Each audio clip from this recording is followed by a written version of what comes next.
Hi everyone, welcome back to തത്സമയം ശാലിനി. നമ്മുടെ പുതിയ എപ്പിസോഡിലേക്ക് എല്ലാ പ്രിയപ്പെട്ടവർക്കും സ്വാഗതം.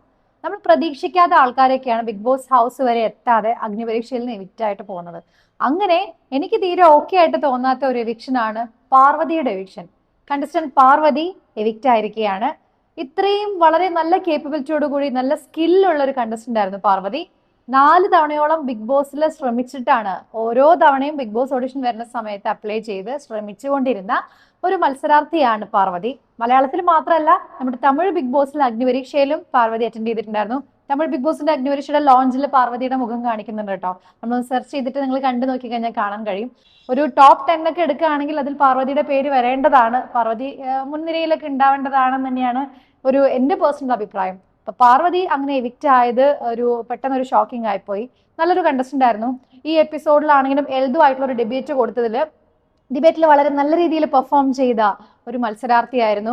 അത് പാർവതിയുടെ പോയിന്റുകളൊക്കെ ശ്രദ്ധിക്കണം കേട്ടോ. എപ്പിസോഡ് കാണുമ്പോൾ നിങ്ങൾക്ക് അത് മനസ്സിലാവും.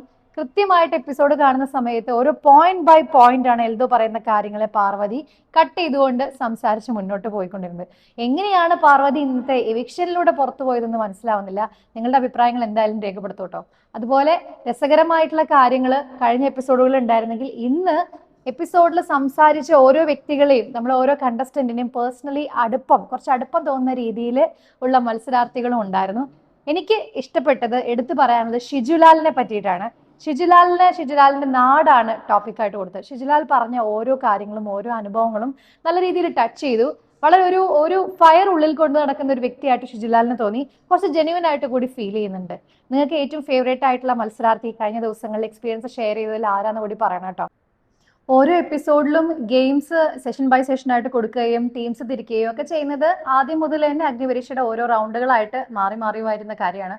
പുതുമയായിട്ട് അല്ലെങ്കിൽ നമുക്ക് ടച്ച് ചെയ്യുന്നതായിട്ട് എന്തെങ്കിലും തോന്നിയിട്ടുണ്ടെങ്കിൽ ഞാൻ അതാണ് നിങ്ങളുടെ മുമ്പിൽ എത്തിക്കാൻ ശ്രമിക്കുന്നത്. അപ്പൊ അതില് പാർവതിയുടെ എവിക്ഷൻ ഒട്ടും യോജിക്കാൻ പറ്റാത്തതായിട്ട് തോന്നി. അതായത് കുറച്ചും കൂടിയൊക്കെ മുന്നോട്ട് പോകാനുള്ള ഒരു കഴിവ് പാർവതിക്ക് ഉണ്ട് എന്ന് തന്നെയാണ് ഞാൻ വിശ്വസിക്കുന്നത്. അഗ്നിപരീക്ഷ കാണുന്ന ആരെങ്കിലുമൊക്കെ ഉണ്ടെങ്കിൽ നിങ്ങൾ ഒന്ന് കമന്റ് ചെയ്യുക. പാർവതിയുടെ ആ ഒരു ടാലന്റിൽ കഴിവുണ്ട് എന്ന് മനസ്സിലാക്കിയ, അംഗീകരിക്കുന്ന, ബിഗ് ബോസ് മലയാളത്തിന്റെ ഒരു കണ്ടസ്റ്റന്റ് ആവാനുള്ള ഒരു കേപ്പബിലിറ്റി ഉള്ള മത്സരാർത്ഥിയായിട്ടാണ് എനിക്ക് തോന്നിയത് കണ്ടസ്റ്റന്റ് പാർവതിയെ. അങ്ങനെ നിങ്ങൾക്കും അഭിപ്രായം ഉണ്ടെങ്കിൽ തീർച്ചയായിട്ടും രേഖപ്പെടുത്തുക. പെട്ടെന്ന് 4 പേര് എവിക്റ്റ് ആവുന്നതിൽ ഒരാളായിട്ട് പാർവതി ഡേഞ്ചർ സോണിലേക്ക് പോയപ്പോൾ തന്നെ എവിക്റ്റ് ആയതിനോട് എന്തോ യോജിക്കാൻ പറ്റുന്നില്ല. കൂടുതൽ ഡ്രാമയിലേക്കൊന്നും പോണ്ട. നിങ്ങൾ 4 പേരും എവിക്റ്റഡ് ആവുക എന്നാണ് നമ്മുടെ ജഡ്ജ് പറഞ്ഞത്. അപ്പോൾ നിങ്ങളുടെ അഭിപ്രായങ്ങൾ എന്താണെന്ന് രേഖപ്പെടുത്തുക. പുതിയ വിശേഷങ്ങൾ, അഗ്നിപരീക്ഷയിലെ മാറ്റങ്ങൾ, നമ്മുടെ പ്രേക്ഷകരുടെ അഭിപ്രായങ്ങൾ എല്ലാം നമുക്ക് വരുന്ന എപ്പിസോഡുകളിൽ ചർച്ച ചെയ്യേണ്ടതുണ്ട്. തത്സമയം ശാലിനിയിലൂടെ മറ്റൊരു എപ്പിസോഡിൽ നമുക്ക് വീണ്ടും കാണാം. Till then, take care and this is VJ Shalini signing off guys. Bye bye.